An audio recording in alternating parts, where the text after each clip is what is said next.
Sa naging desisyon ng impeachment court ngayong gabi bago mag-adjourn ng impeachment court ay pinasisipot si NBI Director Melvin Matibag bilang testigo ng prosekusyon sa Article 4 ng impeachment trial ni VP Sara sa Lunes, July 20, 2026. Nais nang marisolba ng prosekusyon ang usapin tungkol sa voting threshold o kung ilang boto ang kinakailangan para ma-convict ang Vice Presidente.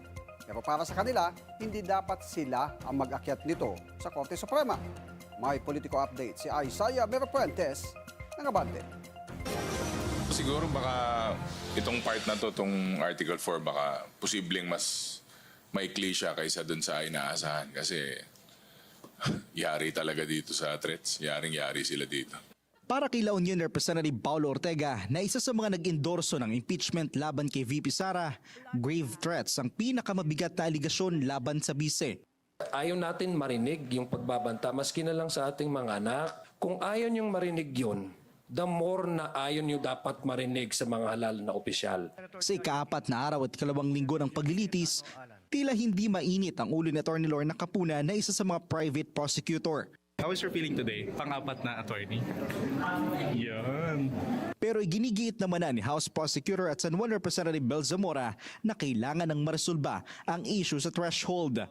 Kahit pa sinabi na ni Presiding Judge Senator Chis Escudero na 16 ang numbers for conviction. Yes, I believe someone will bring it up sa Supreme Court. So hintayin na lang natin. 16 is not mentioned anywhere in the Constitution. There is, what we have is just 2/3 of all members of the Senate. So the fact that 2/3 was used means that it is movable. Pero ayon sa prosekusyon, hindi silang mag-aakyat nito sa Korte Suprema dahil malaya ang sino mang individual na mag-question nito. Para sa Politico Nightly, Isaiah Mirapuentes, Abante.